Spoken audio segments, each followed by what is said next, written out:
Hey, folks, today is March 10th, Tuesday, March 10th, 2020. Coming up on Roland Martin Unfiltered. It is primary day in 6 states, including Mississippi and Michigan. Could Bernie Sanders and his campaign really be in trouble after tonight? We'll break it down. Speaking of Senator Bernie Sanders, they're doing their best to reboot their campaign and reaching out to black voters. Is it too little, too late? We'll also talk to a writer with Politico, Christopher Towler, on why the presidential candidate is still struggling to win the black vote.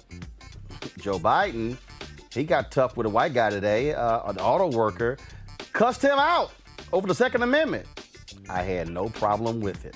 No issues whatsoever. Also, New York City calls in the National Guard over the coronavirus fears, and up to 70 people impacted in Massachusetts. Remember Donald Trump told us this thing was subsiding? Remember Larry Kudlow told us it was under control? So why is it spreading all across the country? Is why Donald Trump also now touting we need to build a wall with Mexico when there are nearly 800 cases in the United States and there are just 5 in Mexico? It's time to bring the funk on Roland Martin Unfiltered. Let's go. He's got it. Whatever the biz, he's on it. Whatever it is, he's got the scoop, the fact, the find. And when it breaks, he's right on time and it's rolling. Best believe he's knowing. Putting it down from sports to news to politics. With entertainment just for kicks, he's rolling. It's on go, y'all. It's Roland Martin, yeah. Rolling with Roland now. He's funky, he's fresh, he's real, the best, you know he's Roland Martin now.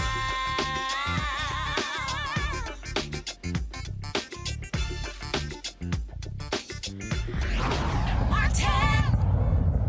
All right, folks, it is primary day in 6 states across the country. Of course, a week ago was Super Tuesday, which saw Joe Biden take a huge lead against Senator Bernie Sanders. Many people thought Bernie Sanders was going to run away with the nomination. That did not happen, all fueled by black voters. Today, voters in 6 states, including Mississippi, are headed to the polls. What is going to happen? Joining us right now on my far right is Mario King, is the mayor of Moss Point, Mississippi. Kelly Bethea, she's a communication strategist, and Melik Abdul, Republican strategist. Mayor Mario, I'm going to start with you. It's very interesting. Hillary Clinton won Mississippi, 83-16 in 2016. Bernie Sanders was supposed to do a huge speech in Jackson, Mississippi. He called it off. Instead, he chose to focus on Michigan.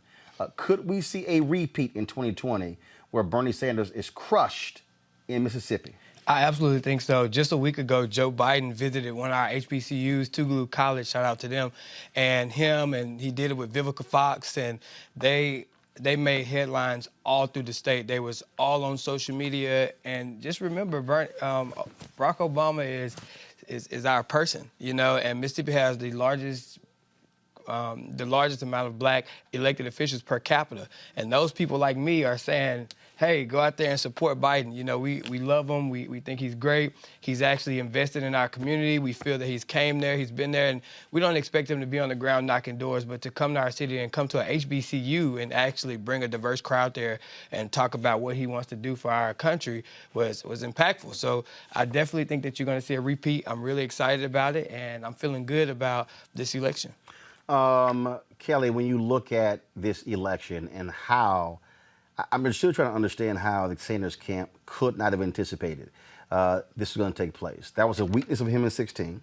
It's a weakness in 2020. Now, all of a sudden, and we'll talk about it a little bit as well, where they're talking about this need to reboot. Okay, it's March 10th. To say you need to do a reboot to attract black voters, that's a problem. In fact, just to understand, we tried to get a black surrogate for Sanders on today's show. They couldn't offer one. And I'm going, wait a minute. There are a number of people. You couldn't get one? Yeah, that's troubling to me, considering that there has been no Democratic nominee who has won the nomination for the Democratic Party in over 30 years without the black vote. So in essence, what you're saying is without us, you are not getting elected, period. And the fact that Bernie Sanders' camp knows this, but still seems like they're doing nothing about it, or at the very least, they're doing something about it way too late in the game. That's concerning to me. And they shouldn't be surprised when Biden sweeps again, like he did in Super Tuesday, because they dropped the ball.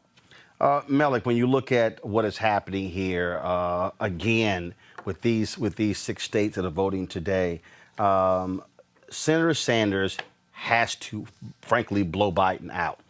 Democrats have, of course, a proportional delegation. You have to get at least 15% of the statewide vote, and then you look at congressional districts when it comes to delegates. The Sanders team was feeling real good after Nevada. They thought they were going to have an insurmountable lead after Super Tuesday. They thought that he was going to crush Biden in California. Now, let's be clear, more than 3 million votes in California still must be counted. But when you start looking at margins, there are very few places where Sanders blew out Biden. There are a number of places where Biden blew out Sanders. Yeah. We look at, after tonight's results, if we see him blowing him out in Mississippi, if we see Biden, and the latest poll showing him up 8 to 10 points in Michigan, the Detroit Free Press dropped the poll yesterday, had Biden up 24 points in Michigan. If Biden blows out Sanders tonight in several states, and Sanders doesn't blow him out, Biden's lead increases. Makes it even more difficult for Sanders to have any shot at the nomination. Yeah. Well, first of all, I want to say congratulations again on the new set. It looks awesome.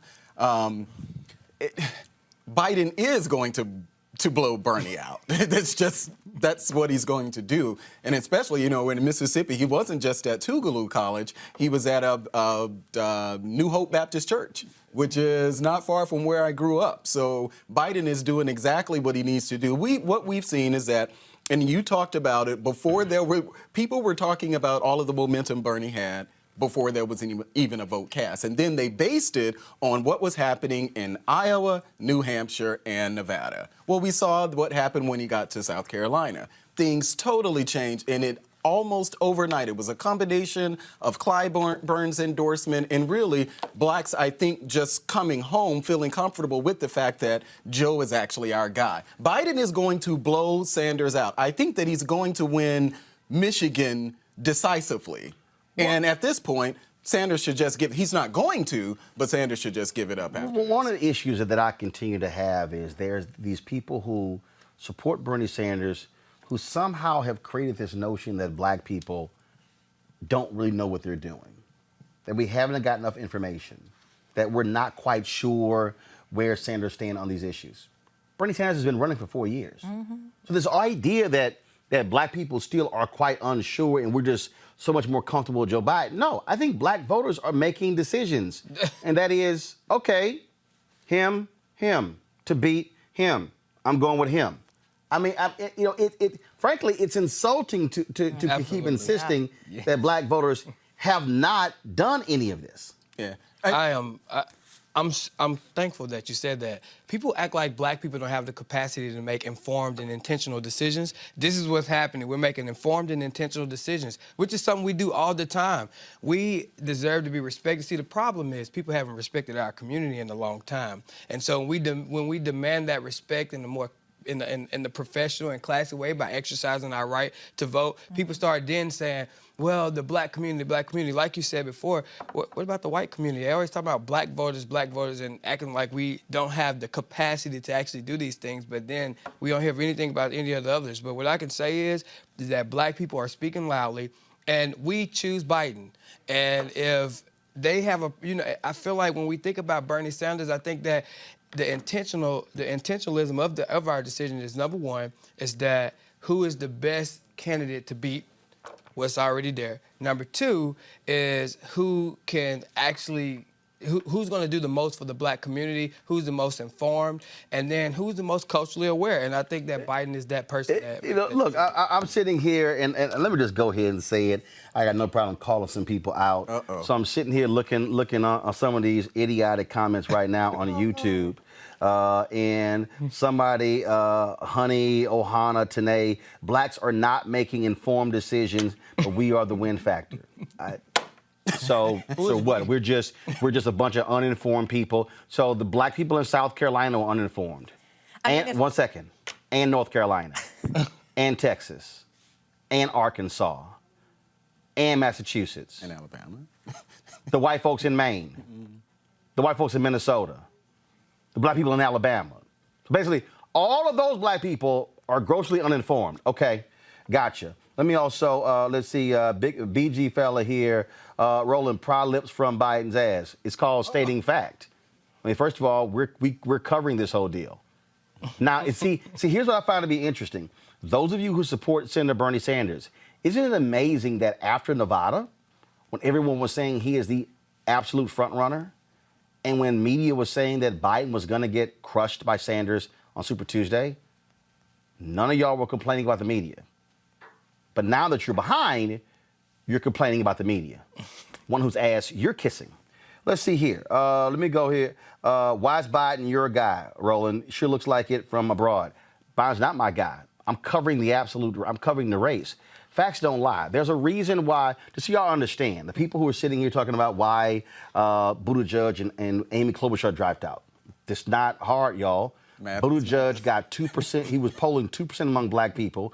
Klobuchar was polling 0.5% among black people. They were looking at a serious ass killing on Super Tuesday. That's why they dropped out. Okay, you want to maintain some dignity. What you don't want is to get crushed across the board. Then you have absolutely no leverage in the party, Kelly. And again, this is what still was amazing to me, though. Well, for the Sanders people, guys, you had 4 years to figure black people out. 4 years. By yourself. 4 years. One CBC member has endorsed Sanders. Yeah. Okay? If I'm Sanders and I know I'm running in 2020, I'm probably trying to figure out what kind of relationships I can have with the CBC and other entities in terms of looking forward to 2020.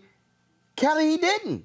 Not only did he not do that, I feel like he took black votes for granted anyway and tried to lump our issues with economic policy. So black people don't have enough jobs, black people don't have enough money, black people don't have housing in the same way that white people do. And it seems to me that they figured out that the reason behind that is simply economic policy, as opposed to there's a reason why blacks don't have home ownership. There's a reason why blacks are still, way below on the wage gap and stuff. And it has nothing to do with just economic policy. It has to do with the racism in this country. Thankfully, the Biden campaign understands that, and they're actually addressing it from that angle as well as economic policy, such that we actually feel like we're heard. And the Sanders campaign hasn't done that yet, and they haven't done it in 4 years. They didn't even do it in 2016. And it's just really frustrating for you to think that you can just, copy paste what you did in 2016 for 2020, as if we, black voters, did not also do our research on you. And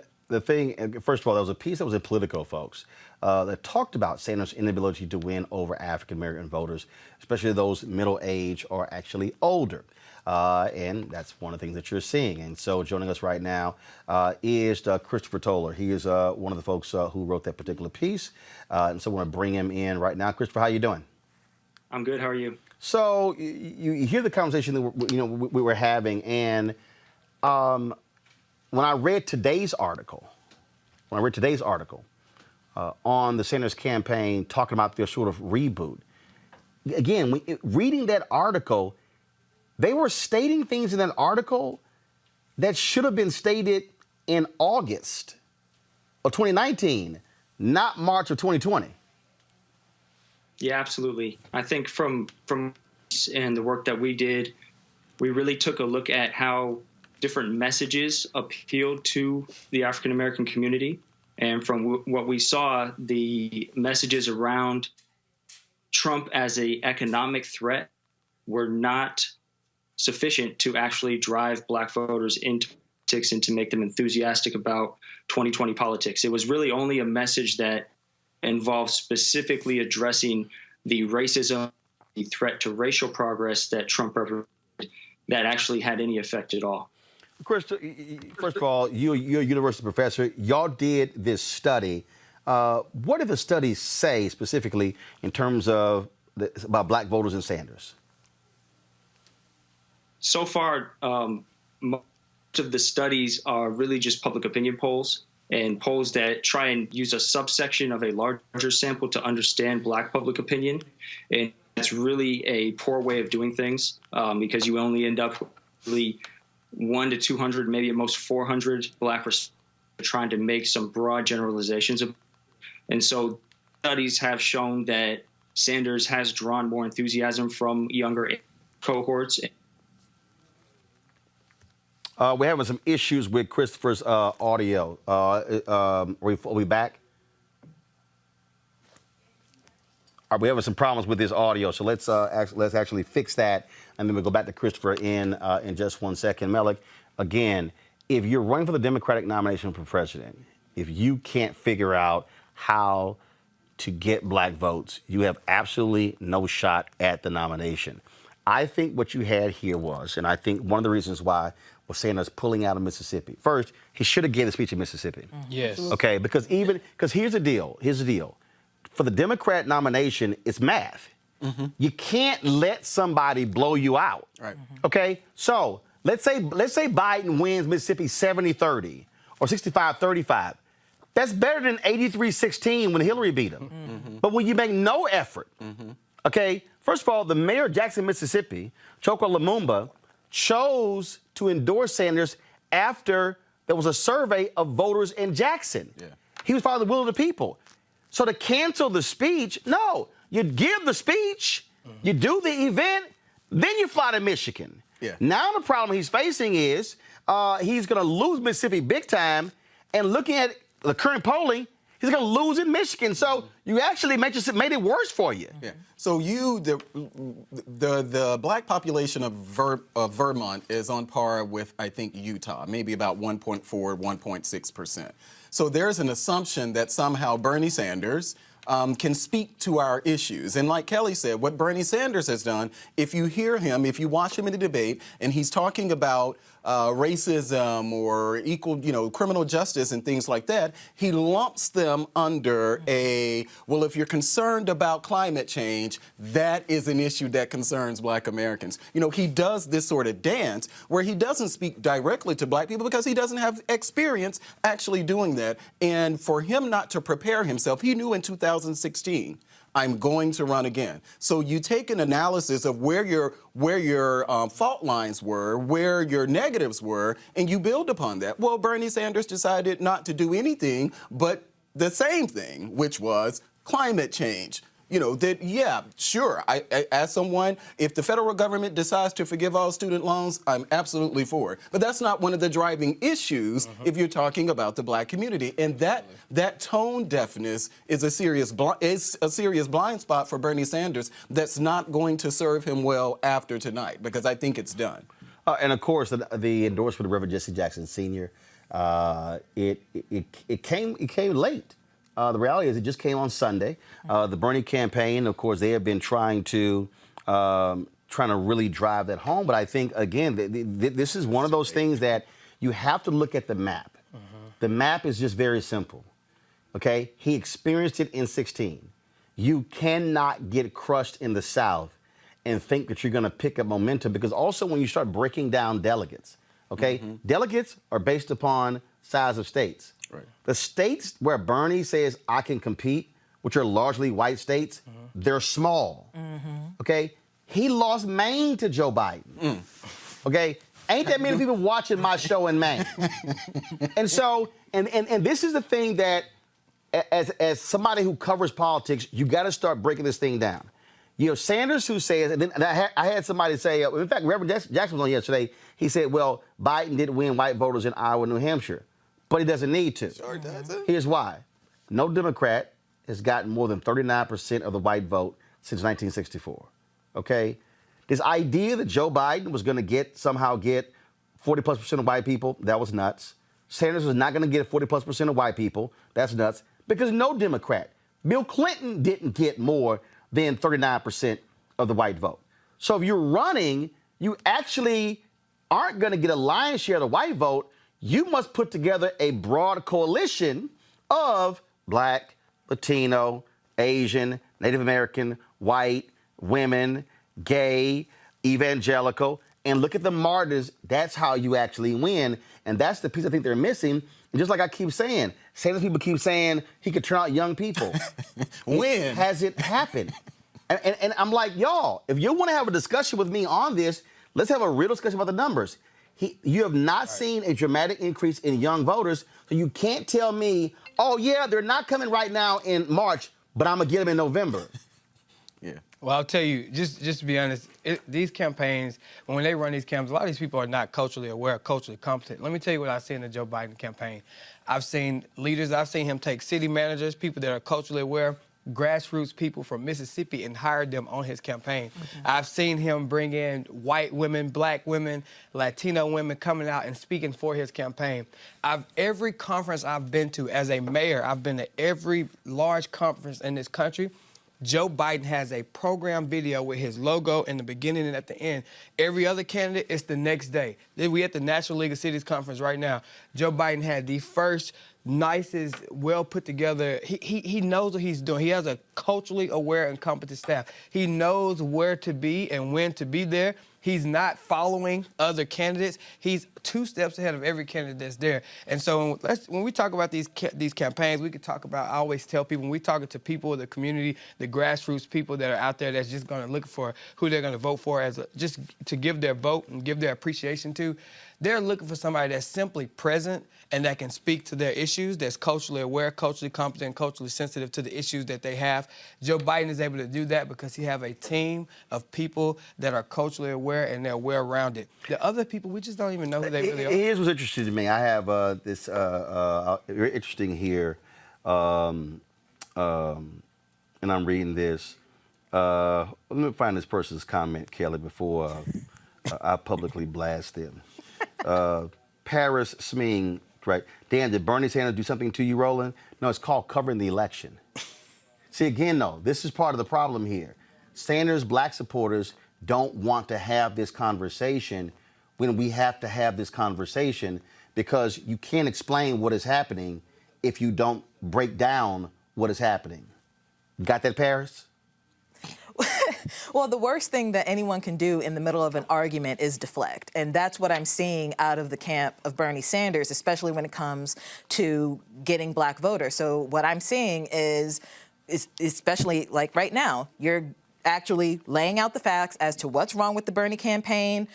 Like we're seeing like I got gaps. some fool, Robert Nichols, a team of sellouts leading us to slaughter. Okay, so I guess so again though. This is the whole. So I guess the black people in South Carolina were sellouts, and the black people in North Carolina, and the black people in Texas, and the black people in Arkansas, and all the other states that Joe Biden won. I guess all those people are sellouts. See, this is idiotic, and also that doesn't help your campaign. Because you're not going to convince anybody to come your way if you want to call somebody a sellout. Not at all. Robert Nichols. Not at all. Data-driven people. You know, so when I see that, again, they're deflecting. You're actually giving us an issue point, and they're not addressing the issue point. They're just like, well, you're a sellout. You're saying that Bernie Sanders didn't go to Mississippi? Well, you're a sellout. Well, how are we a sellout if he didn't go to Mississippi? He really didn't go to Mississippi. Like, that's a problem. If you're trying, like, the primary for Mississippi is today. You didn't go to Mississippi to try and garner votes for you. And I love that's the problem. And I love people who are saying, Roland, you're not always right. Okay, fine. Show me why I said I was wrong. They spotted him. No, I mean, I just want y'all to just show me. Show me, was I wrong that Sanders did not go to Selma this year? Was I wrong that he did not have, that he announced a major speech on race in Mississippi, then canceled it? Was I wrong in quoting his own campaign? See, this is why I think it's hilarious when you listen to people who are caught up in their feelings.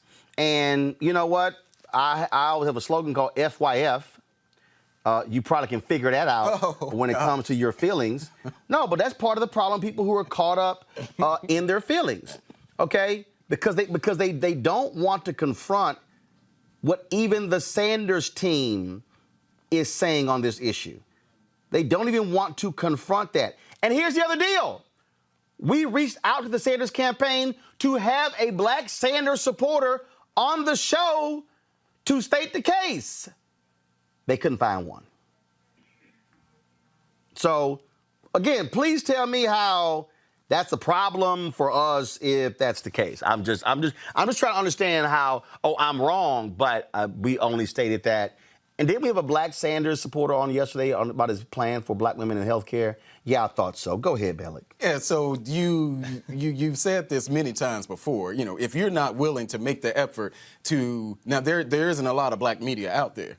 So we're we're kind of standing alone. And so considering the number of candidates that you've actually, not just their surrogates, but the candidates themselves that you've interviewed, to not use this as an opportunity, it is the same thing that happened with Mississippi, where Sanders decided not to go. Because there's a larger share of white voters in Michigan than there is in Mississippi. That is a blind spot for Sanders, and it is I don't know, and maybe it's just, you know, how you get stubborn. And I think Sanders is stubborn in that way, where he's saying, well, no, we don't have to do that to win. Okay, well, you're going to lose again, just like you lost in 2000. I'm surprised he didn't take a page out of Chris is back? Okay, all right, folks. So we have Professor Chris Toller, who's back. We got the Skype issues all figured out. Professor Toller, why do you think the Sanders campaign just did not focus on this for 4 years? That how in 2020 you're having the same problem you had in 2016? I think a lot of it is actually wrapped up in the thrust of Sanders and his campaign and his message focused on the working class and economic justice. And the message itself sort of encompasses racism and racial issues all in one sort of raise the ship effort. In doing so, though, it makes it difficult to sort of separate what issues need to be prioritized specifically for the African-American community within an economic platform. And honestly, part of our article, part of the work that we're doing is arguing that the Democratic Party as a whole really needs to do better at this and work at this in the long haul, and that even though Sanders' message itself sort of is problematic on face value, the party itself is going to be in a lot of trouble if they're not able to figure these things out, even going into the general, regardless of who the nominee is, because really African-American voters need to be turning out and voting at the same historic levels as in 2008 and 2012. But what's interesting, but Chris, what's interesting is, and again, this is where the conventional wisdom, I think, is all over the place. All we heard was that Sanders supporters are raucous, they are going to turn out, they are excited. Yet if you actually look at where Sanders won, him and Buttigieg in Iowa, turnout was flat, was about the same in 16. Look what happened in New Hampshire. Turnout was flat. Those are white states, 90+%. All of a sudden, you go to Nevada, 45% Latino.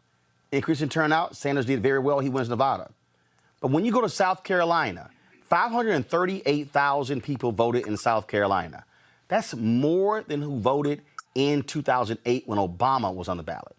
Then we go to Super Tuesday, Virginia, 2016, 760+ thousand people voted in Virginia in 2016.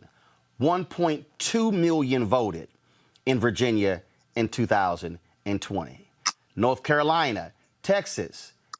I'm rattling off states that Biden won, so I'm just trying to, it's interesting. Who's the turnout machine? The turnout machine is, we hate Donald Trump. Yeah. And what these voters are saying is, we're picking the person who we think can beat Donald Trump.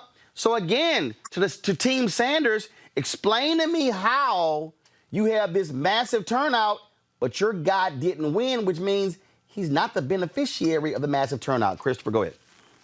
Yeah, and I think the rhetoric around the massive turnout is still yet to be seen. Sort of, as you mentioned, we're still getting through these primaries, and if Super Tuesday is any indication, especially in states with large African-American communities and voters, Sanders is not seen as the best chance to beat Trump.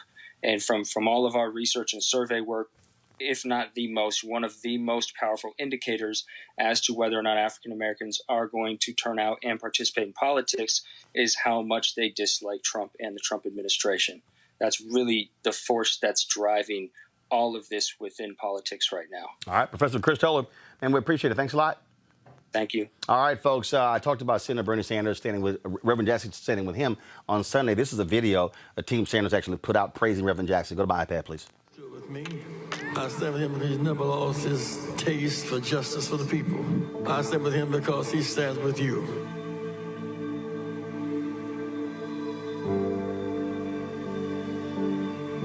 Reverend Jackson worked with Martin Luther King. Jesse Jackson helped lead the fight against segregation and racism in the South. What he did as the first major African-American candidate in the history of this country was to put together a coalition which he named the Rainbow Coalition. He came to Vermont. I'm proud we supported him back then. He won Vermont and a number of other states, including the state of Michigan. We never lose when we fight together. We must have a common agenda. A lot of talk these days about democratic socialism. What does all that mean? Democracy, all for and by the people. We want a fair social spending budget. Roosevelt called it Economic Bill of Rights. After that came Social Security. Johnson called it war on poverty. Dr. King called it a job on income for every America. So Johnson, Dr. King, or Roosevelt were on the right page. Thank God for Bernie Sanders. Bernie can win, will win, must win. When Bernie wins, health care wins. Love you guys. Let me just say to the Reverend Jackson, it is one of the honors of my life to be supported by a man who has put his life on the line for the last 50 years fighting for justice.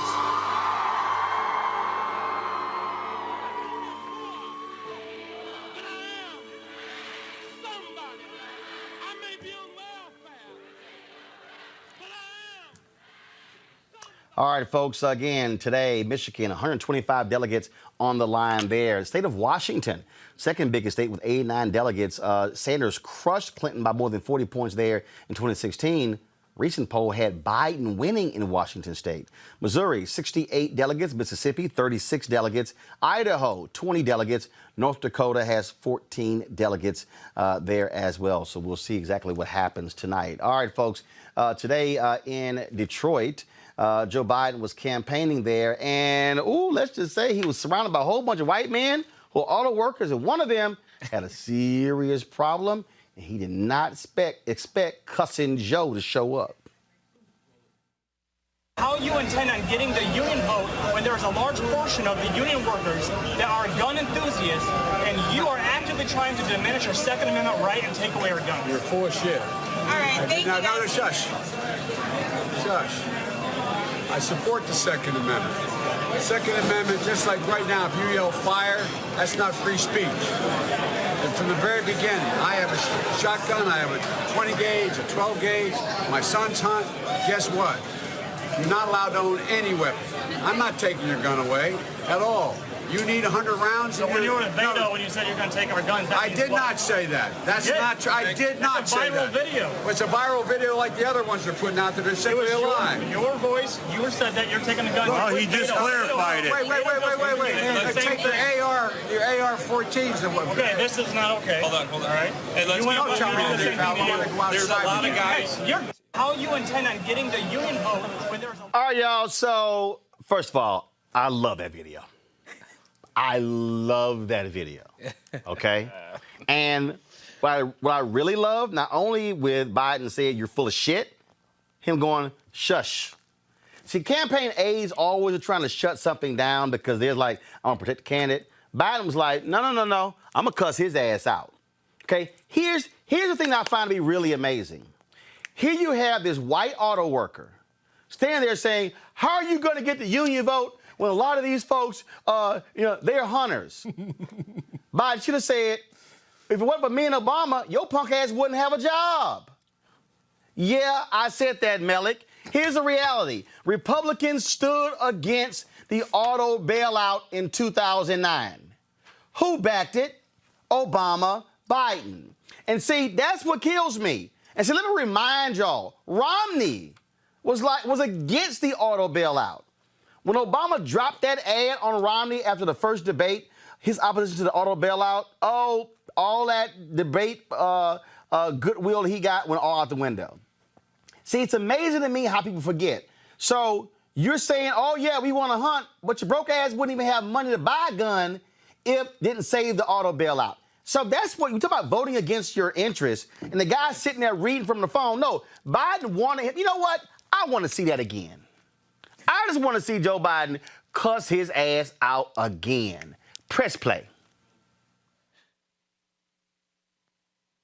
How you intend on getting the union vote when there's a large portion of the union workers that are gun enthusiasts, and you are actively trying to diminish our Second Amendment right and take away our guns. You're full of shit. All right, thank you. No, shush. Shush. I support the Second Amendment.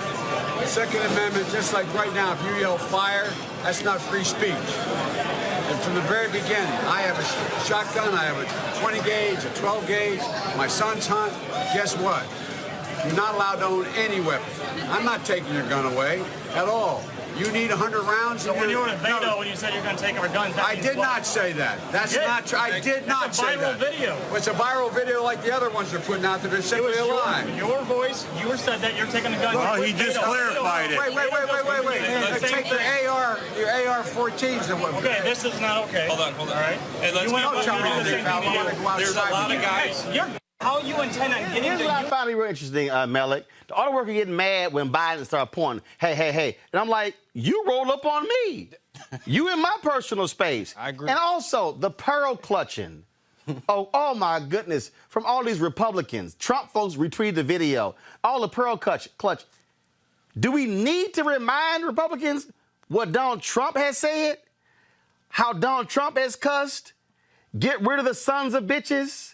Do we need to go just do a roll call of what Trump has said? So I will be consistent here and not have a problem with Joe Biden said in the same way that I don't have a problem with many of the things that President Trump says that we often say is unpresidential.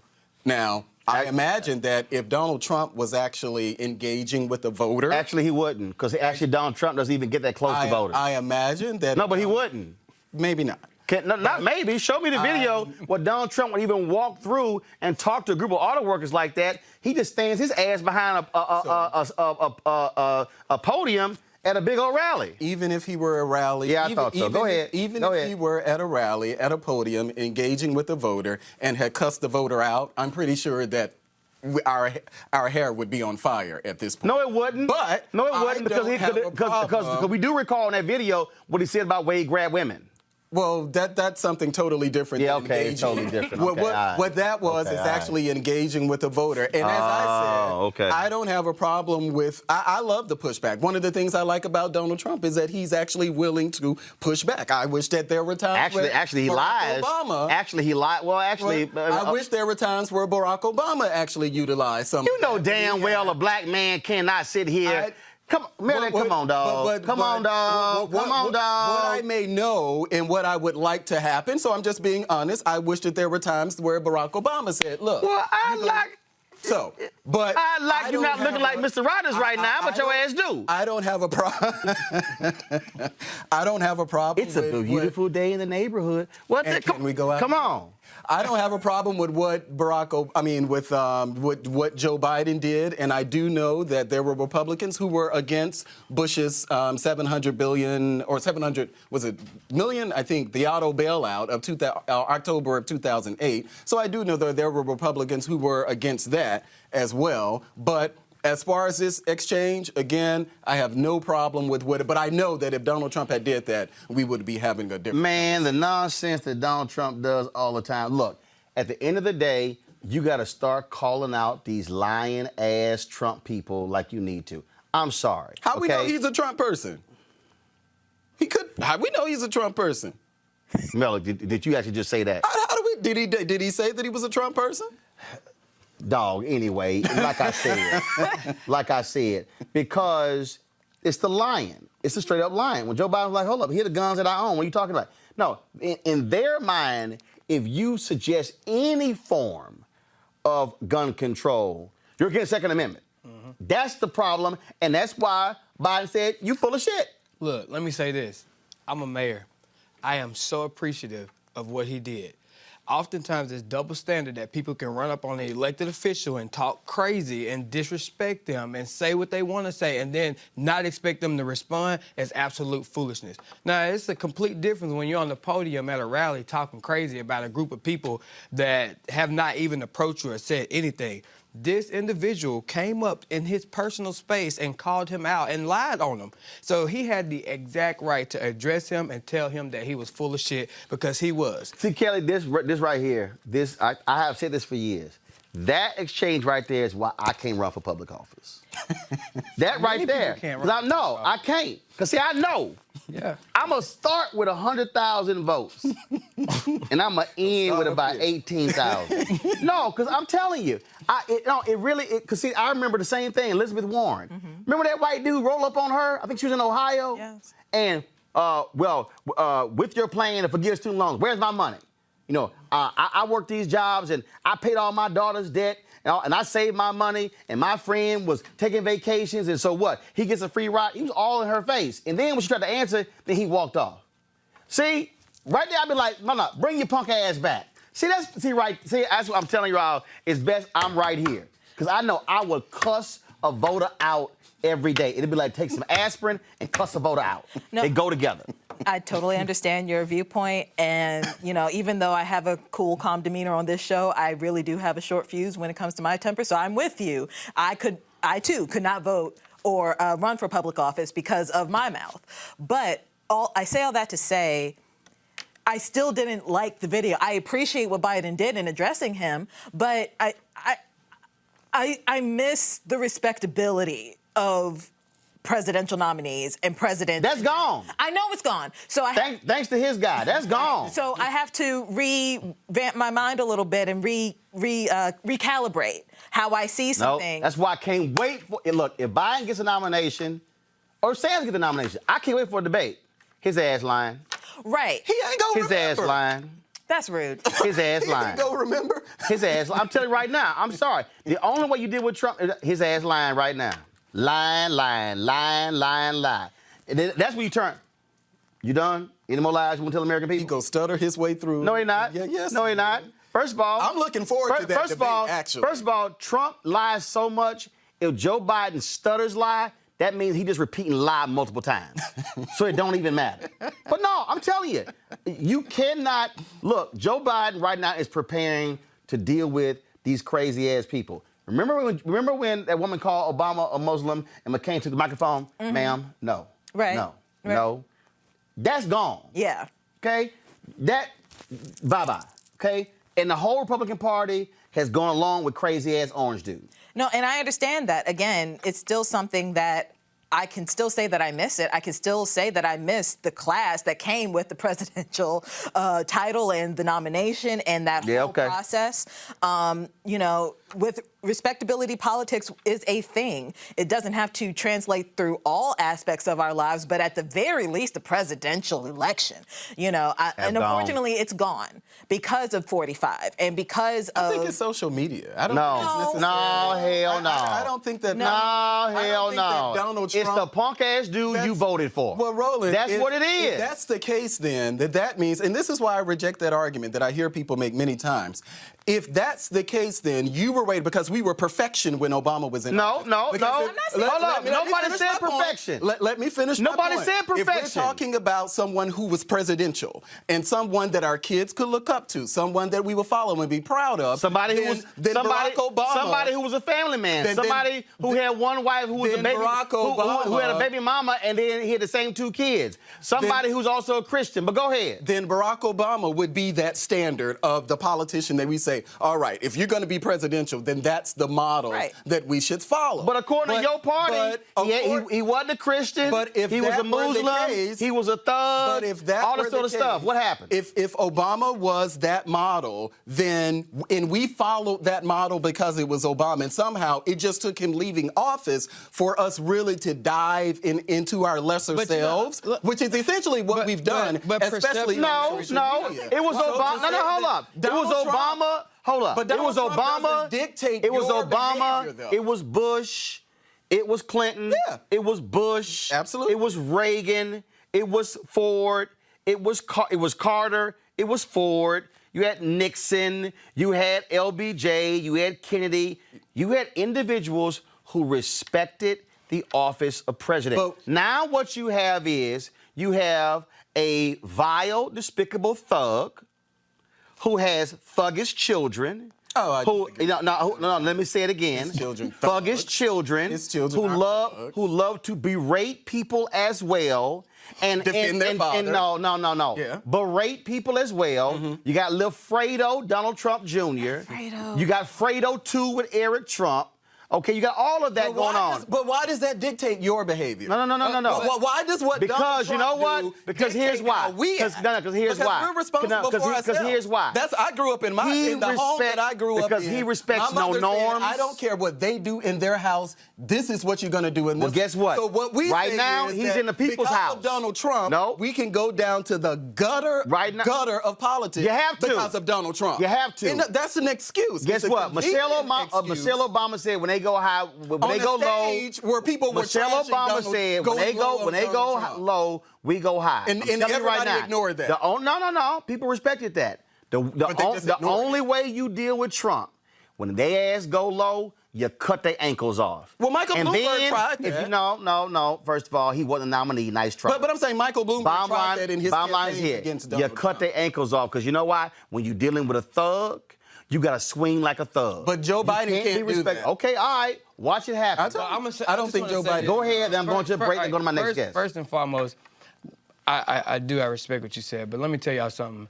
What he did was not classy. It was not thuggish. Joe Biden responded to ignorance, and he responded. He wasn't yelling. He said, "Full of shit." We all know what shit is, and what it was shit that he said. We can smell it and see it. I don't think that what he did and how he handled himself was not classy or was a deterioration of his character. I think it was a showmanship of who he really is. He was just being himself. Well, if that's and who I he really is, respect that's that. problematic. Nah, ain't no problem for me. That's problematic. Because Ain't a problem for me. then we shouldn't be. So how many people cuss in America? It's not about America. He's trying to be the president of the United States. He's Of supposed to be, America. but he's supposed to be the standard for us. But how many people in America? That's irrelevant. Yeah, he can be that standard. He can be the standard when he win. Again, I completely understand, but he's not walking around here cussing. What he did, he was approached by a person that was antagonistic, and I think that he did not cuss him out. He used a curse word. No, he definitely He used a curse Full of shit, word, son of a and he bitch. had Same respect. thing. Well, No, it's not. He didn't say black people don't matter. First of all, He didn't full of say shit that and son of a black bitch not the people same ain't thing. nothing. Right, I'm not saying- No, because that means somebody calling your mama a bitch. That's That's the same. somebody's vagina. Again, I'm not Like, saying you know, that what he said he didn't- wasn't warranted. I'm not saying Okay, what he thank said you. isn't valid. All right. What I'm saying is And you didn't say what he said was like how Trump behaves. Oh, which no. is I'm not saying that either. What I'm saying is it was unpresidential. It was- Okay, Period. all right. He had a slip up, and it was unpresidential. All right, There we go. guess I can what? respect that. And if it happened tomorrow, cuss his ass out again. All right, gotta go to a break. We come back. We'll talk about the upcoming election and democracy and the importance of the Voting Rights Act right here in Roland Martin Unfiltered. You want to check out Roland Martin Unfiltered? YouTube.com/Roland S. Martin. And subscribe to our YouTube channel. There's only one daily digital show out here that keeps it black and keep it real. It's Roland Martin Unfiltered. See that name right there? Roland Martin Unfiltered. Like, share, and subscribe to our YouTube channel. That's youtube.com/Roland S. Martin. And don't forget to turn on your notifications so when we go live, you'll know it. All right, so a lot of y'all are always asking me about some of the pocket squares that I wear. Now, Robert don't have one on. Now, I don't particularly like the white pocket squares. I don't like even the silk ones. And so I was reading GQ magazine a number of years ago, and I saw this guy who had this pocket square here, and it looks like a flower. This is called a shibori pocket square. This is how the Japanese manipulate the fabric to create this sort of flower effect. So I'm going to take it out and then place it in my hand so you see what it looks like. And I said, man, this is pretty cool. And so I tracked down, it took me a year to find a company that did it. And so they make these about 47 different colors. And so I love them because, again, as men, we don't have many accessories to wear. So we don't have many options. And so this is really a pretty cool pocket square. Now, what I love about this here is you saw when it's in the pocket, you know, it gives you that flower effect like that. But if I wanted to also, unlike other because if I flip it and turn it over, it actually gives me a different type of texture. And so therefore, it gives me a different look. So there you go. So if you actually want to get one of these Shibori pocket squares, we have them in 47 different colors. All you got to do is go to RolandSMartin.com/pocket squares. So it's RolandSMartin.com/pocket squares. All you got to do is go to my website, and you can actually get this. Now, for those of you who are members of our Bring the Funk fan club, there's a discount for you to get our pocket squares. That's why you also got to be a part of our Bring the Funk fan club. And so that's what we want you to do. And so it's pretty cool. So if you want to jazz your look up, you can do that. In addition, y'all see me with some of the feather pocket squares. My sister, who's a designer, she actually makes these. They're all custom made. So when you also go to the website, you can also order one of the customized feather pocket squares right there at RolandSMartin.com/pocket squares. So please do so. And of course, it goes to support the show. And again, if you're a Bring the Funk fan club member, you get a discount. This is why you should join the fan club.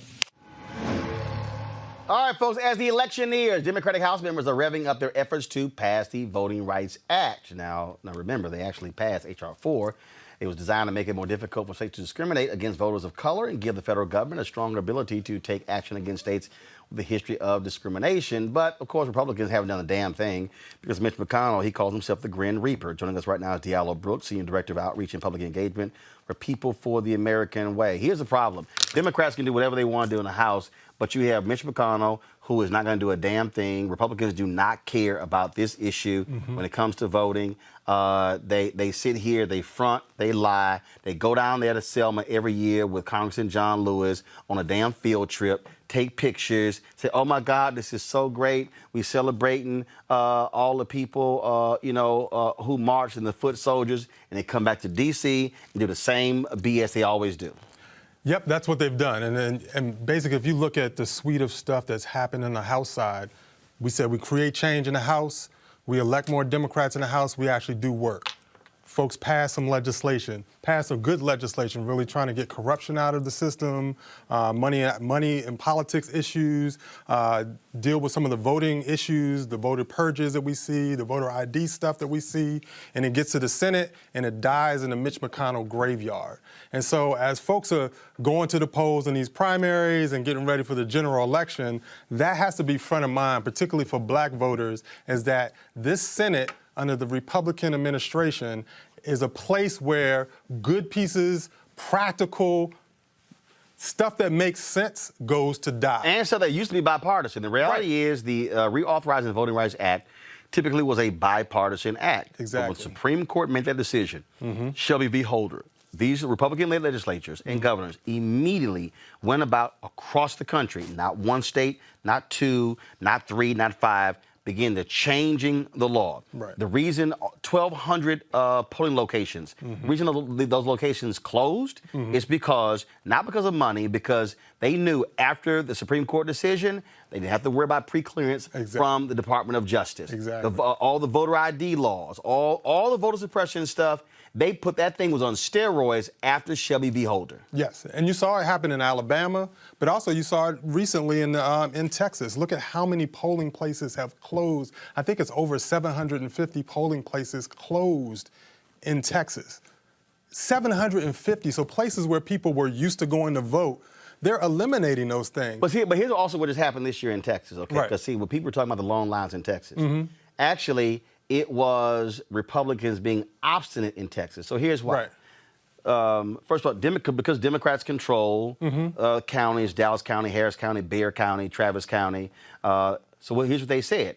They said, okay, to the Republican Party, can we have voting booths where anybody can vote?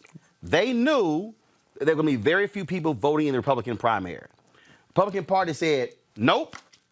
If y'all have 10, we have 10, and only Republicans can vote in our 10. Right. So what happened was, to all y'all people understand, and my parents also worked the polls in Texas. I saw when I voted. You have two different rooms, two different areas there. And so you had 10 booths not being used at all. And you had all the people over here trying to use 10. The Harris County elections clerk, she posted the letter where they asked Republicans, Why don't you simply join us and say, let people use the vote? Because all you got to do is when you go vote, they give you a ballot, a Democratic ballot, Republican ballot. You can use any machine. Republicans said, nope, same number, and you can't use them. That's actually what contributed to those long lines in Texas as well. Exactly. And so what you see is voter suppression. You see folks being pushed out of the process they're doing everything that they can to keep folks from participating in this process because they know when black folks show up, when black folks turn out, it becomes very difficult for them to win an election when black folks turn out in large numbers. So they do everything possible to undermine that. And then, like I said, the House has done a great job of saying, okay, you kick the ball back to us, the Supreme Court. We're going to address these issues. Right. After you had Wisconsin Congressman Sensenbrenner, who tried to push forward the bill, could not get enough of his Republican colleagues to sign on as co-authors. And in fact, each year he introduced it, it had fewer and fewer Republican co-authors that signed on. Right. The only reason they got passed was Democrats took control of the House. Right. But see, it's their strategy. They've understood, and so they've started to come together and say, look, we're going to have a strategy of undermining the vote every way we can. And every opportunity that's presented themselves, they've taken advantage of that to eliminate voters from the process. Because you see these massive voter purges that are happening in states. And so, like I said, the House has done some stuff to address those issues. When it's been sent to the Senate that's Republican-led, Mitch McConnell was the one that makes the decision on what bills get dealt with. It's a graveyard. It goes and dies. And so, as we go, like I said, as we go to the polls, y'all had a rich discussion earlier. As we go to the polls, black folks have to realize that they're taking something from you. They care about doing that. Why won't your boy, Mitch McConnell, allow the bill to come to the floor? The Senate has always been the place where bills go to die. That's not when I asked you. I asked, why won't Mitch McConnell you have to let me allow answer, the House you have vote, to let me answer House the question, bill to come to but the you floor. have to let me answer the question. So the Senate is usually the place where bills go to die. So you're actually right that it's a graveyard. That's what the Senate does. Why won't Mitch McConnell bring it forward? I don't know. I think it's something that actually should come. I think a number of bills actually should come to the floor. Mitch McConnell has not done that, but I think it's something that I don't think that these are conversations that are particularly helpful to the Republican Party to continue to have this notion. I'm sorry, you mean the honest ones? Well, I don't think this is something actually beneficial to the Republican Party to have Mitch McConnell as the constant in a constant discussion about voter suppression. So this is something that I think was passed in December. I think it was introduced in March and maybe passed by the House in December, but we're now into March. So what that calendar looks like, I don't know, but I do think that it's something that Mitch McConnell should bring to the floor. Mitch McConnell understands that voter suppression is absolutely a part of the Republican Party platform. It's not written, but it's real clear. You can't tell me consistently all across the country, Republicans keep pulling these games and it's not the plan of the Republican Party. I mean, and the numbers show that. Regarding the Senate specifically, I don't understand why any of these bills haven't come to the floor, specifically regarding voter suppression, because if the Republicans, they have the majority in the Senate, right? So if it goes to the floor, it's going to be voted against anyway. So what's the point of just having it? And it's going to be voted against because they do not support. Exactly. They purposely want voter suppression. Republicans need to keep the voting total low to give them a shot. No, I understand that. You said, I don't know why. That's the reason. No, but what I'm saying is, yes, the bill is going to the Senate to die, but it'll also die either way by vote. But what Mitch is doing is he's protecting his colleagues. He's the ultimate protector in that building. So he's saying, okay, you don't have to go on record. You got campaigns. So that's the real deal right there. Okay. You got campaigns coming up. you don't have to vote on this. I'll go ahead and be the bad guy. I'll hold these bills. Nobody votes on it. There's nothing on the record saying that you're against these bills. So you could go out there and lie and say, hey, if it comes up for vote. If it comes up, we'll consider it. You know damn well he ain't gonna never bring it up. Right. And I'll just say this too from that end. I know this might be something that's a little bit difficult. Y'all know. Look, in these localities where they're actually eliminating voter where people vote, is a lot of times they say, oh, it's because we can't afford to pay poll workers. There are so many different reasons that come up, and some of them are in black communities. I think it's important that we also address the concerns and inform people how important it is that this individual that been voting at the community center for 25 years understands that. And I think that these bills, even so if you look at some of these bills, they still don't address the amount of space, the amount of time it takes, or how many miles are between the voter's place and then residential places. So I think too they need a little bit of input from people that are actually on the ground, because these are issues that we have in localities. I know from a municipal standpoint, sometimes we want to decrease voter places just to make it easier. Let's have one polling location, one voting location. But I think these bills. And is it a police station? Right. Sometimes it's a fire station. But I will say that the importance is that these bills are not really culturally sensitive. They're not competent of the areas. And I think that these bills should be directed to more local mandates. So county and municipalities should be able to look at these things, because that's who really control these elections. And when they're controlled by Republicans or Democrats, oftentimes they're not really done properly anyway from a local standpoint. But I do think that, number one, these national bills are not really fully developed.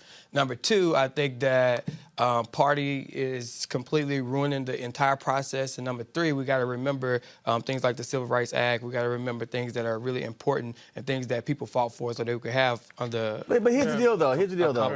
Republicans are doing something that's even more dastardly and shameful and despicable, and that is this here. It's happening in your state. What they have been doing is, Diallo. We know about my state. No. But it's not, what I'm saying is. And it's a small organization out of Virginia. And what they've been doing is they have been sending letters to small towns in Mississippi saying, we have determined you need to purge these people from your voting rolls or you're going to be in violation, and therefore we're going to sue you. And there have been small locales in Mississippi who cannot afford any legal battle, and they're like, well, we got no choice to doing so. Those are Republican-led efforts, and you've had civil rights groups, Diallo, trying to fight them, but they have been doing that, sending letters to these small towns to get them to purge black and brown people from the voting polls. Right, and they've been pushing that, but also there's another organization that's just as dangerous as well. It's called ALEC, the American Legislative Exchange Council, right? And so they work with all these state legislators around the country, and they've had a history of doing a lot of work behind the scenes, basically with corporations and some other folks, of really figuring out strategies to undermine the turnout. Because, like you said before, Roland, you hit the nail on the head. Less people turning out impacts their ability to win or lose an election. So, particularly less people of color, less black people. The less black people that turn out, the more likely they are to win. So they have these strategies. So it's not just like the polling locations, which you mentioned, but it's also polling locations coupled with voter ID laws. So, okay, I have to get an ID, but the place I go to get my ID is only open from 10 o'clock to 2 o'clock. Or like today, Christian Clark tweeted this here, St. Charles, Missouri. Right. They were telling folks they needed an ID to vote, and they were, no, you don't. Right. All you needed, you could have a utility bill or other items showing your address, and that was an absolute lie. Right. That was a lie. And again, these are the things that are happening. This is what I'm saying. In communities like mine, that is what the people think is right. So they're fumbling to get to the DMV, and then the DMV closed at 5. It's still 30 people that still haven't gotten their ID, and they are registered to vote. But we have, as leaders, as municipal leaders, and we have to do a better job at educating our people and making sure that they understand what they have to vote. So what we do is we send out one-pagers, the same efforts that go out, because I'm going to tell you that purging, as Joe Biden would say, that purging bullshit, that has come to our city every year, okay, to purge the roll, and we're gonna do this and we're gonna do that. But the reality is, nobody's telling people, hey, you don't have to have an ID, you can have this. Nobody's telling you. No. Groups are doing that, but again, this goes back to, which is a fundamental issue, and it came out in Bush v. Gore, and that is, there's no affirmative right to vote in the United States Constitution. Right. People keep saying voting is a right. Actually, it's not. Justice Antonin Scalia literally wrote that, okay, in his particular opinion. The problem is, and Alicia Reese has been trying to do this in Ohio, trying to get a ballot initiative to actually make voting a state right. Because what that then does is, then it eliminates all these fights we keep having every 4 years of polling locations. Okay, what about hours, locations being open when it comes to early voting? Because now when you make it a state right, that now changes the whole piece. Right now, what you're dealing with is this constant battle because it's not an actual right. Right. Yeah, it's that, and is the fact that the court struck down the Voting Rights Act. Because what you had before was a federal government that was able to come in and say, hey, there's voter suppression tactics. But not everywhere. Not everywhere, but and you're that right. was You're right. And that was the problem because what happened was, all these these white folks in the South, right? Oh, this is so unfair that that we're being targeted, and then you had John Roberts, who for some damn reason act like he can't read, who goes, if you look at the turnout of African Americans, that means the Voting Rights Act has worked. Yeah, right. Because you had protection. Right. So why? That's why. That's sort of like saying, "Wow, you were able to go to school." Yeah, you see this big ass dude behind me scaring off the bullies. That's why nobody was fighting me coming to school. Get rid of the bully. Guess what? I'm back to fighting. It's exactly what happened. Right. When they gutted that section, Section 5, it went right back to what those states were doing. They said, "Oh, it's open season," and it was immediate how they passed those bills. Final comment. But that's why elections matter, and that's why the presidency matters, because the president is the one who determines who sits on that Supreme Court.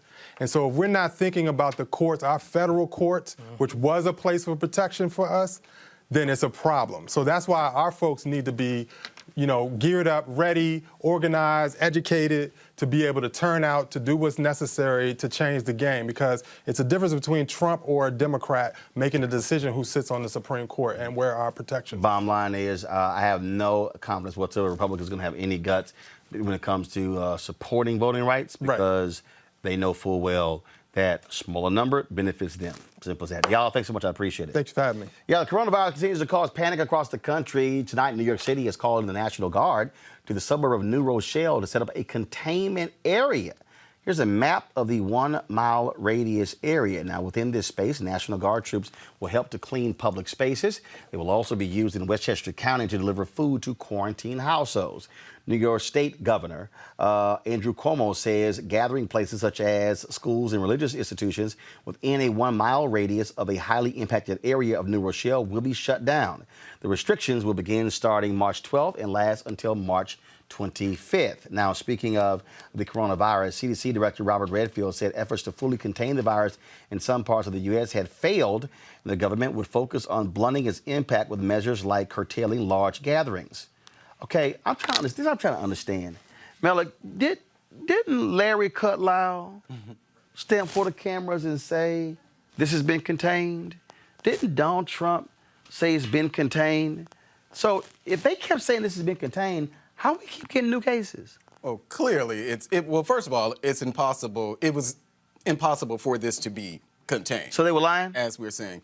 I don't know if they were... Were they lying? Look. Yes or no? Were they lying? I think that they, to be honest... Malik, were they lying? Yes or no? To be honest, because I actually saw both of those that you're referencing when they made the containment.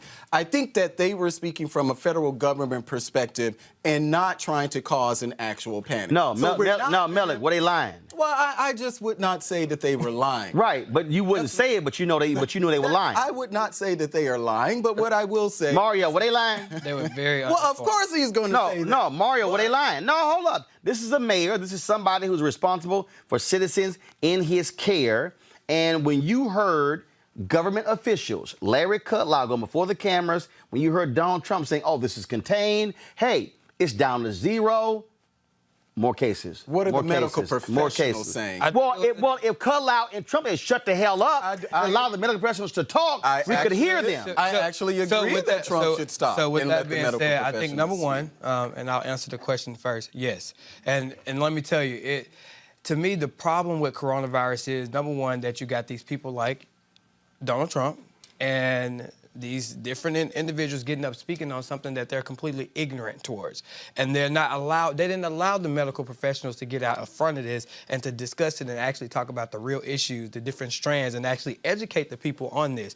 You have a conglomerate of people that are in fear and scared and things like that because of the president's intentional lies that he put out about coronavirus. Donald Trump said if you have it, go back to work. Right, but I don't think that's why people are afraid. No, let me tell you why. Let me tell you why that plays a factor. Donald Trump said if you have coronavirus, go back to work. It's all good. And let me tell you why. Look. This is why that plays a factor in fear. Because when he's saying this, and then you got medical professionals saying that, and then you got these individuals, you're confusing people. When you confuse people, you put fear in them. Mario, at CPAC, them crazy white folks at CPAC were going, oh, this is fake. This is not real. This is all made up. And guess who got sick? Somebody at CPAC. Right. Which is why 3 members of Congress right now are self-quarantined because they all came into contact with that person, including Mike Pence and Trump. Kelly, bottom line is Trump has been lying. And they have stood out there and not led. He's been blocking the experts from speaking and being truthful. This is where, dude, sit your ass down and be quiet. But you want to go to the CDC and say, ooh, a doctor say, I am so great at this, I should have gone down this path instead of running for president. Because he's convinced himself that now he is all-knowing about viruses in the world.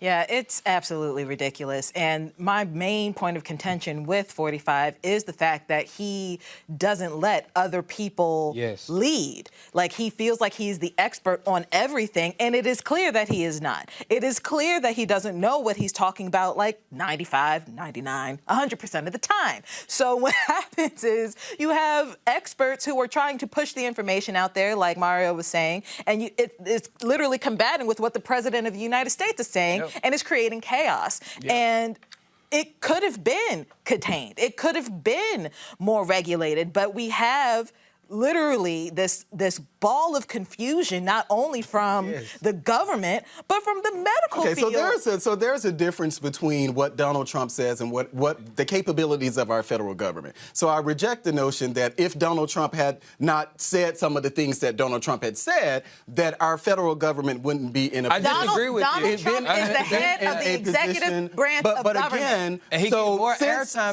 since they've actually created, and I can't think of whatever they call it, every single day, because I watch the news, and I'm sure all of us watch the news, every single day, medical professionals are on television telling us about what to expect with the virus. Every single day, Donald Trump is saying something is contradicting what they say. And then you have these dumb MAGA people like, well, Donald said everything's great, so I'm going to believe Donald. I'm not going to believe the head of the CDC. I'm not going to believe Secretary of the Health and Human Services. I'm going to believe Donald because he's my man. On this panel know any of those people who actually believe that stuff. So Donald Trump, I don't. Oh no. Do we personally know people? Because I don't. And if anybody knows MAGA people, it's actually me. And I'm not talking about what you see online. Well, let me tell you. I'm not talking about those are what also you. MAGA people. But I'm talking about. I'm saying personally know people. So every Why single would I personally day, know a MAGA person? Well, why wouldn't you? Because that's not my. I know black Democrats. It doesn't mean just because doesn't mean you can't know other people simply because you're. Henry, go to my iPad. This is Larry Kudlow on CNBC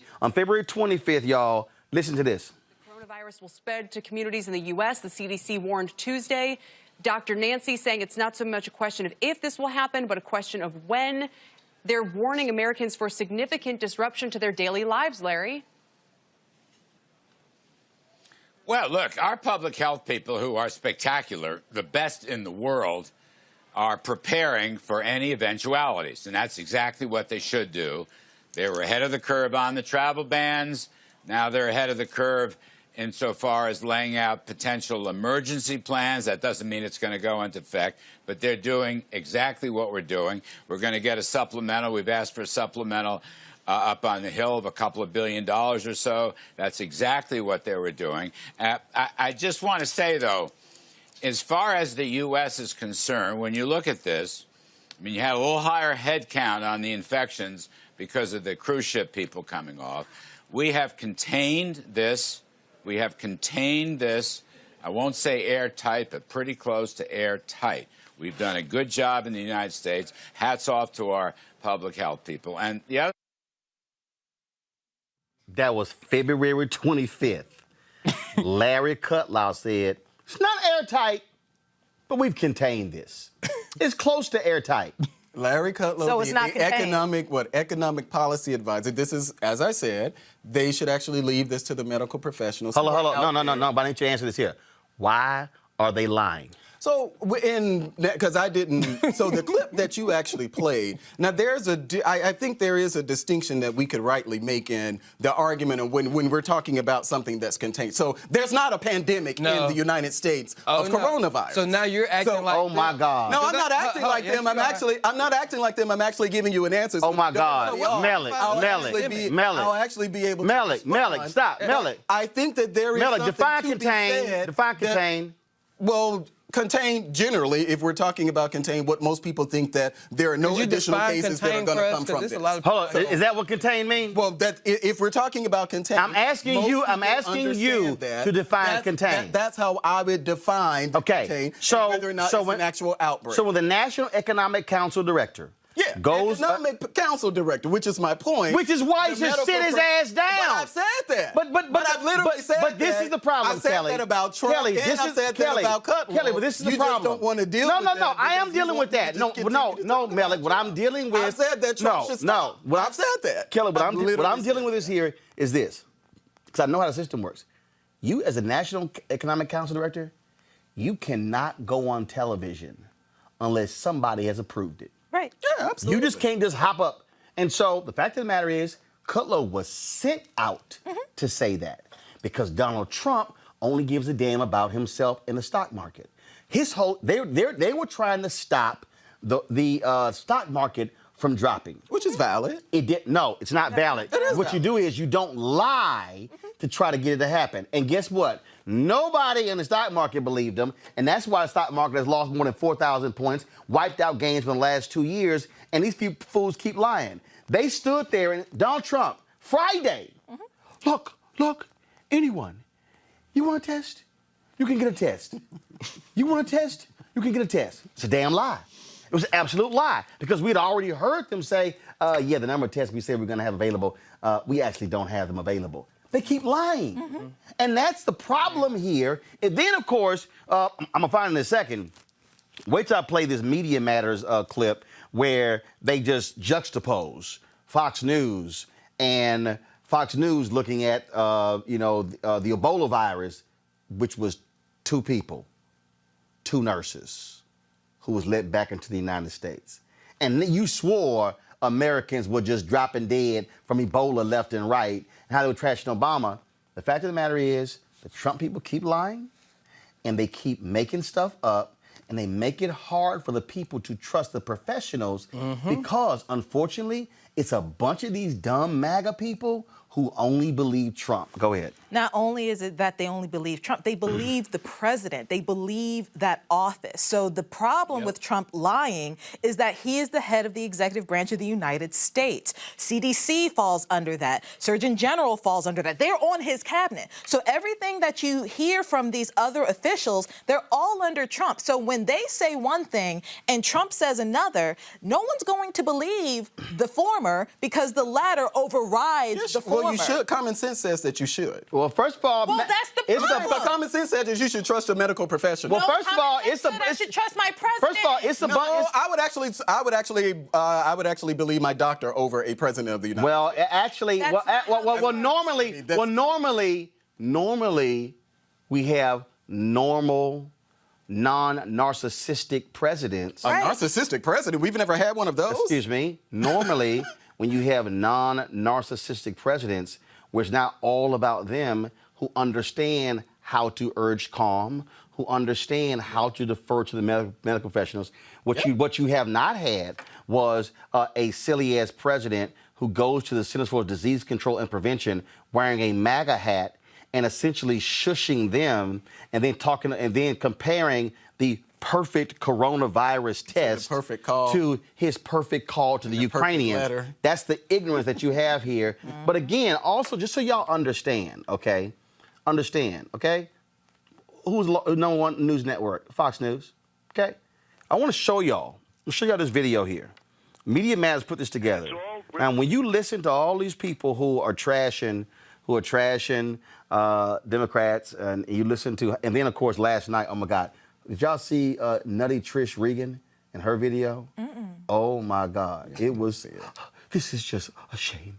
This is where we should be joining together as a country and not criticizing our president, the same one who keeps lying. Matter of fact, I got to play that one first.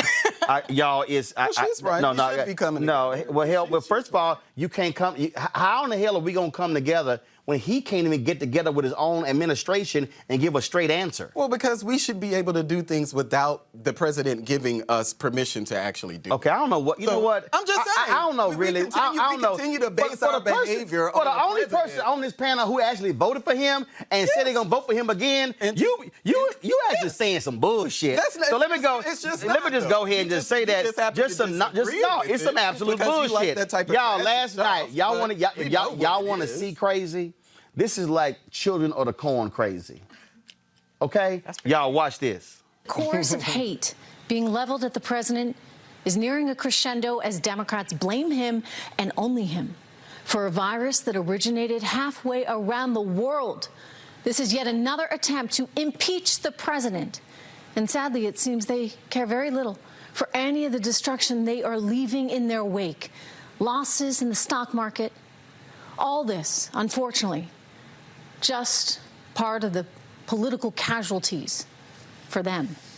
You know, this is a time to be united, not to be pointing fingers, not to be encouraging hate, and yet what do we see? We see the absolute opposite from the left tonight.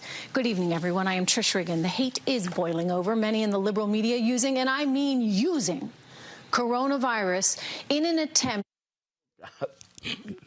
He's already impeached. Y'all, You can't impeach him again. Y'all, that was so much crazy. I figured I needed a break. Okay, back to crazy. To demonize and destroy the president.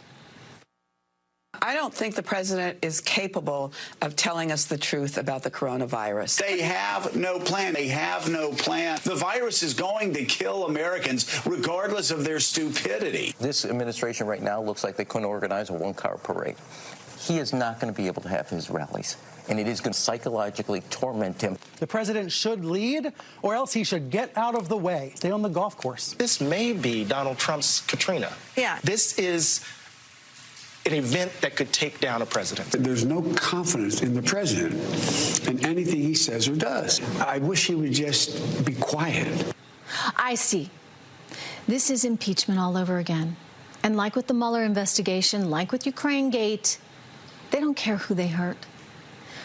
Whether it be their need to create mass hysteria to encourage a market sell-off, unlike anything we've seen recently, or whether it be to create mass hysteria in order to stop our economy dead in its tracks. Don't kid yourself.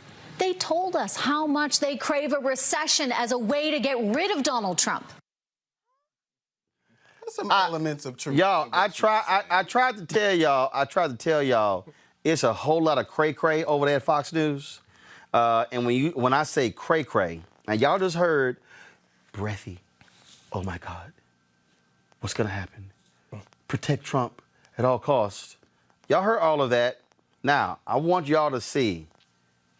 Now, y'all know right now, coronavirus is spreading across the country. People have actually died. 2 people. 2.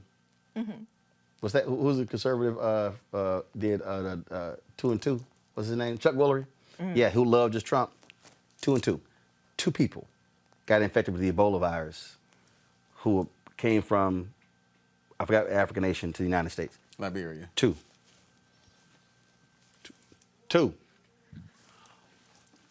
Watch this. if you want to see the difference between Fox News losing their mind over 2 people compared to the more than 800 who have not been impacted by coronavirus. And it's all really starts at the top. It starts with Obama. And lots of bad things are happening to this country. Obama has imported dangerous things into this country since he got there. He's imported socialism here. He's imported Ebola into America. The president should be cautious, safety first. But we're doing political correctness first. Why has the president done absolutely nothing? Obama's incompetency, his administration's incompetency, is really shining bright in this one. And if only President Obama would put America first. Well, this president is all about making America safe again. No president ever, except Donald Trump, ever acted faster, ever acted sooner, or have done more to stop the spread of an infectious disease. He could personally suck the virus out of every one of the 60,000 people in the world and suck it out of their lungs, swim to the bottom of the ocean and spit it out, and he would be accused of pollution. I actually think the president has, you know, in his press conference, he's handled this so professionally, and I think he reassured people. Well, I think very few people trust our government as being competent. Let's not kid ourselves. This is a top 10 city in the United States of America. Happens to be one that doesn't particularly care for the president all that much and his policies. One that the president has not been too favorable on. We are already being squeezed on our southern border. Now we're being squeezed by Ebola.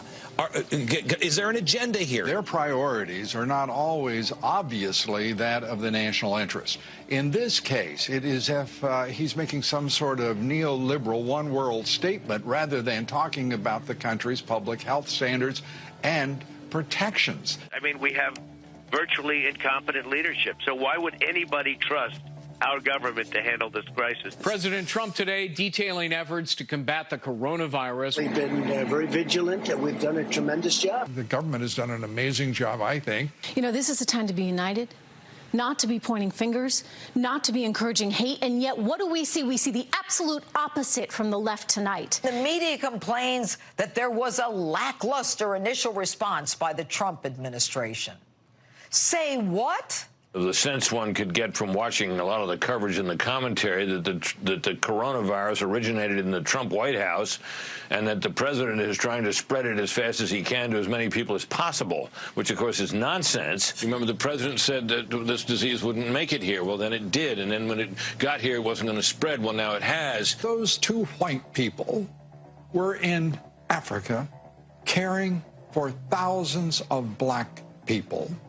And they should be saluted and regarded as heroes. He chose to take on the tone of a bureaucrat, and a weak and tepid bureaucrat at that. Obama doesn't, I don't think, take it as seriously as, again, these African countries are, or Britain and France. President Trump and his team laid out, in fairly painstaking detail today, their prep for a possible virus outbreak in the United States. But that was not good enough for the party of pain and misery. Sadly, instead of working hand in hand with the administration, top Democrats and some in the media are playing the blame game. President Trump was literally reacting in record time. The president and the CDC director has claimed that banning entry of those who have been in Liberia and other West African nations where cases of Ebola have been reported would hurt our relations with these nations. Hurting someone's feelings should not be the concern of the president.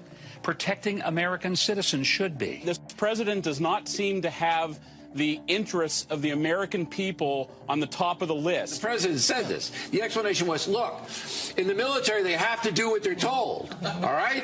So we're going to tell them they have to be in 21-day quarantine. But civilians, and they have the power to tell civilians, hey, look, you have to be in quarantine. And if you're not, we'll forcibly put you in there. Right. The constitutional power is there. Why does this president not protect the American people?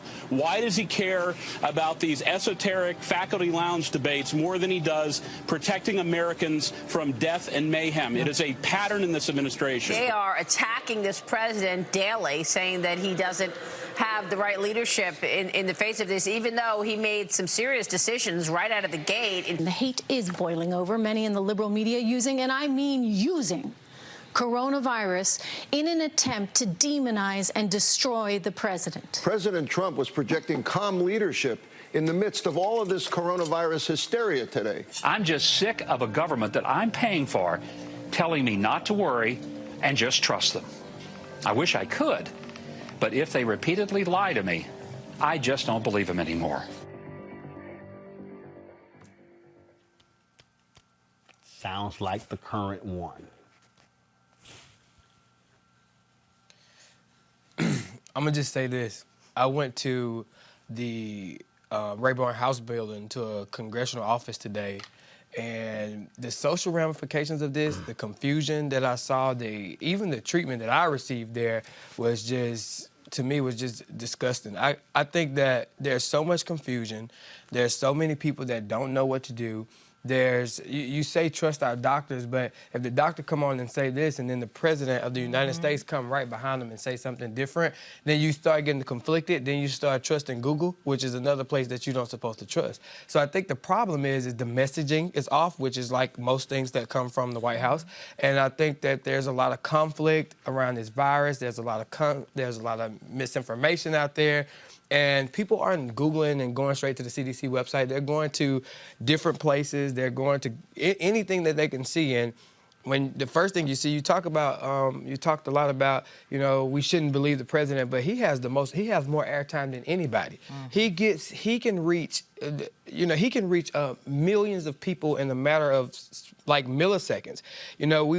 This week is the National League of Cities event, and they had some educated people. Hats are off to Clarence Anthony, the CEO of National League of Cities, for bringing in people like Dr. Allen from the United States Department of Health, and bringing in people from agencies that actually were able to inform municipal elected officials and leaders in municipalities to be able to go home and have some types of plan of action, being able to give out one-pagers, being able to give out accurate information, data-driven facts to be able to help us to control this in our municipalities. But when you talk about what's coming from the White House, this is a complete catastrophe, and this is wrong, and I think that I'm with you, Roland, on this 100%, that he needs to just shh.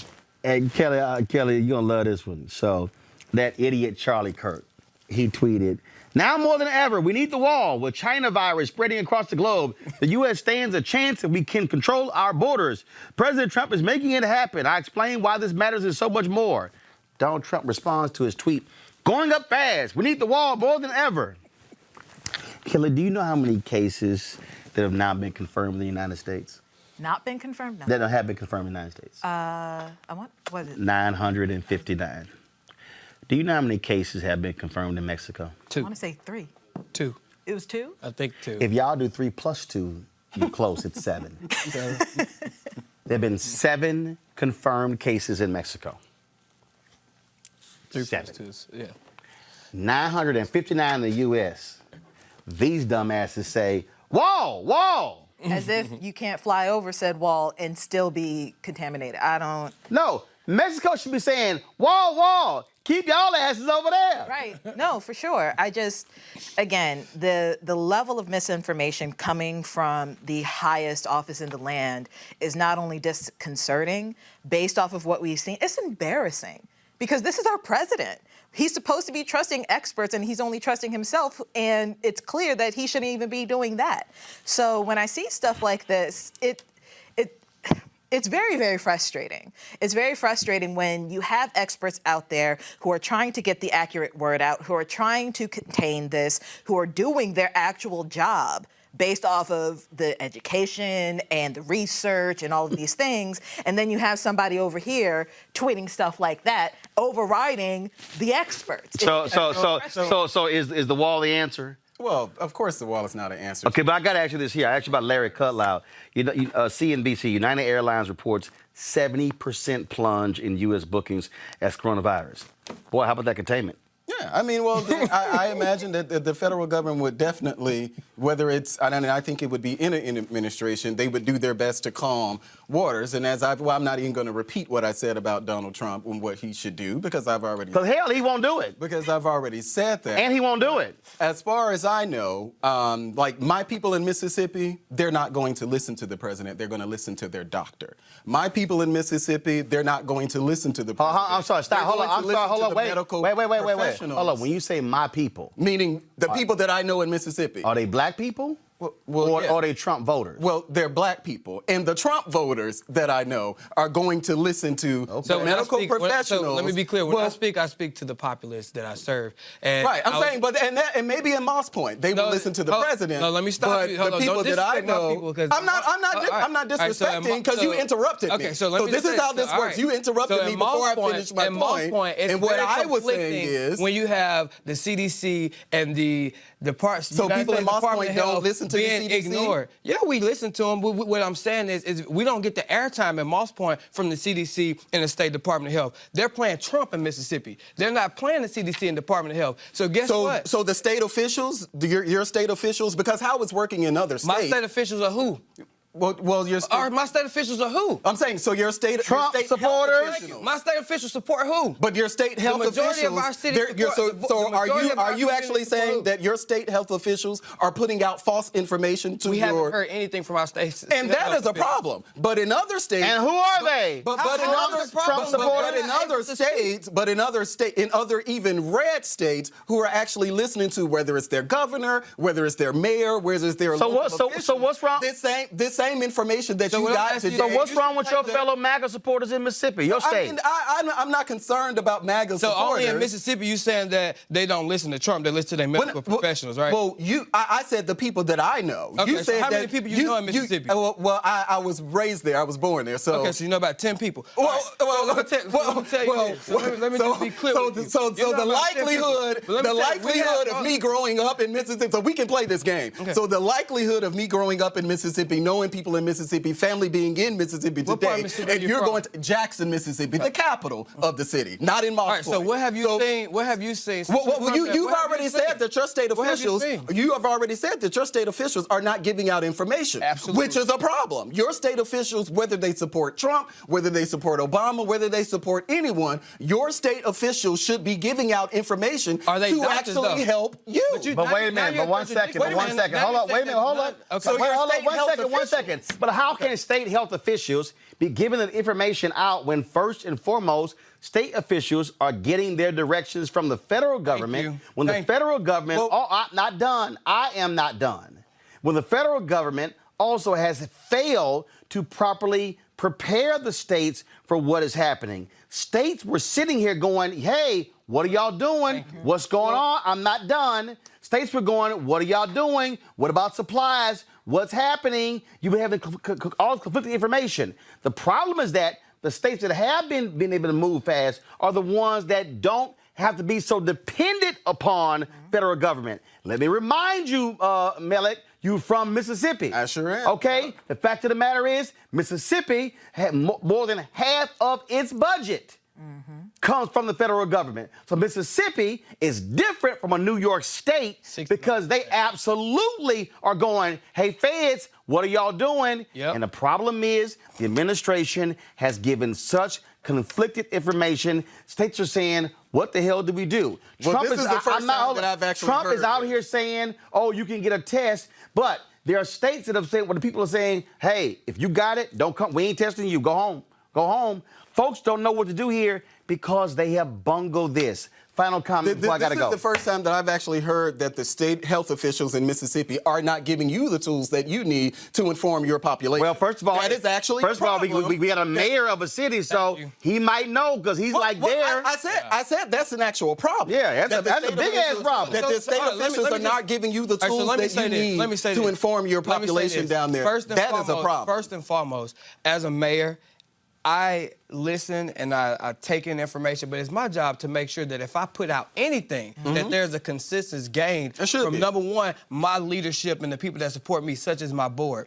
So if we all are not being briefed on that information, and I can congratulate you to say that you're absolutely wrong again, that there's not one time has any state official or federal official came down and said, let's send an email out, let's brief them. Well, I'm not wrong about that. I didn't know that information. Right, but you spoke on it, you gave your opinion about I said said the people that I know in Mississippi, which is a difference in what you're saying about what your state officials are not doing. So if we're going to be accurate, factually, they should be doing that. Your state health officials should be helping you inform your population. Look, at the end of the day, you can say all this stuff, but because it comes down to this coronavirus. When it comes down to this, I've experienced so much fear from people because they don't know. This administration, these the state health officials have conflicting conflicting information, and they're giving out. And your state government too is responsible. Our state government, they have not given us any structured information, especially not from the federal government. That's a shame. And you sit there and you show me one governor that's done a speech that has been consistent with what Donald Trump has said. Well, we already know that what Donald Trump is saying is not exactly what the actual medical experts are saying, and they give a press conference every day about it. Hold on, wait a minute. Wait. They gave a briefing the other day where they said no video recording, no audio recording, no pictures. What the hell? They literally give a briefing every day. So, Melik, I just said they gave a briefing. Melik, to the medical professionals. How can you listen to the medical professionals when they say don't record me? Well, they literally every single day I'm watching a press conference where medical professionals are actually talking about it. If you're going to give a briefing down to Mississippi, if you're going to give a briefing, they should trust the medical professionals. If you're going to give a briefing, don't say don't record it, don't have audio, video. Kelly, final comment. The fact that you're saying that the medical professionals should be trusted over our president is a problem. Because it should still be a problem because it should be a streamlined I'm going to always message. trust my doctor. But the medical professionals aren't your doctor. They're under the president. So it's not your doctor. Right. But I'm still going to trust the medical professionals over the president. Don't forget, the State Department overruled the CDC when it came to those passengers flying back, and they put passengers on a plane with coronavirus, did not tell the other passengers. That was the political people who overruled the health officials. And that's the professionals. Yeah, and I'm trying to explain to you, the whole damn thing is a problem because we got nincompoop sitting in the Oval Office. The problem is that if anybody were watching the show, nobody would think that anything that the federal government is doing is good. Well, thanks to no, that's not. No, not one of fear. Melik, this is what that Melik, is. not one of us. Melik, not one of us said that. Melik, not one of us said that. What did Melik? Not one of us said that. But you said that the federal government is failing. Listen. What I said is. So what good thing is the federal government doing? Melik, listen. Well, I'm just asking. No, Melik, listen. I am listening. Listen. But you should answer that No, question. Melik, listen. What is it that the federal what I government said was, Melik, listen. If the political people would shut the hell up, and allow Fauci, allow the head of CDC, allow the Secretary of Health and Human Services to lead, would be fine. The problem is when you send Cutlow out, which he shouldn't have been. Well, I'm not done. When you send all the people out there, what happens is that's conflicting information. When you send, that's all I'm not done. When you send Ben Carson on ABC this week, we have a plan to deal with the cruise ships. What's the plan? Who's a neurosurgeon? What's the plan? I'm not gonna. So why in the hell you send the damn HUD secretary on ABC this week? I wouldn't have done it. Hold on, no. So again, why you sending the HUD secretary, who's a brain surgeon, on ABC this week? I don't book them. But that shows you. That shows you the incompetent political people. Well, that's the PR part. Here we go. And all I'm proving to you is the political people are screwing it up, and that's why political people move your asses out the way to allow professionals. Final comment, real quick, go. I'm just going to reiterate, the message should be streamlined. The fact that it's not is a problem. The fact that even in the mayor's case where the state budget is 69% federal, the reason why they can't get the information out is because the federal government doesn't have the information. They don't even have streamlined information in the federal government to disseminate to Mississippi, such that it's a streamlined message of what to do regarding COVID-19. I'm not sure. That's a problem. Because the federal government is even splintered on this issue because you had the president. But I'm not sure if that's why state officials in Mississippi. Bottom line is, we've already explained what in the hell is going on, and that is the political people like Trump don't know what the hell they're doing, and the medical people are being frustrated because these fools have no idea what they're doing, and they're the ones who are getting in the way. Let the medical people lead, because in a crisis, a medical crisis, that's what you want. If this was a military crisis, you damn sure wouldn't be letting the medical people making decisions. I agree. But guess what? That's what you get when you got an ignorant fool like Trump sitting in the Oval Office, who you're going to vote for again. Absolutely. All right, y'all, and that shows you right And there. you can have a problem with it. And all that does is that shows you have no problem. You have no problem voting for incompetence. First of all, last I checked, Mike Bloomberg is not even in the race. Mike Bloomberg's not in the race. All right, y'all want to support Roland Martin Unfiltered? Be sure to go to RolandMartinUnfiltered.com. Join our Bring the Funk fan club. You can use our Square app, Cash app, as well as PayPal. Y'all know we bring the funk. We have conversations other folks don't want to have. We keep it real, keep it black and unapologetic, and we'll always do. And we will call a spade and call a clueless orange person a clueless orange person. We'll have the results tomorrow of the primary vote, folks, tonight in 6 states. We'll let you know who won, who lost, and what is next. I'll see y'all tomorrow.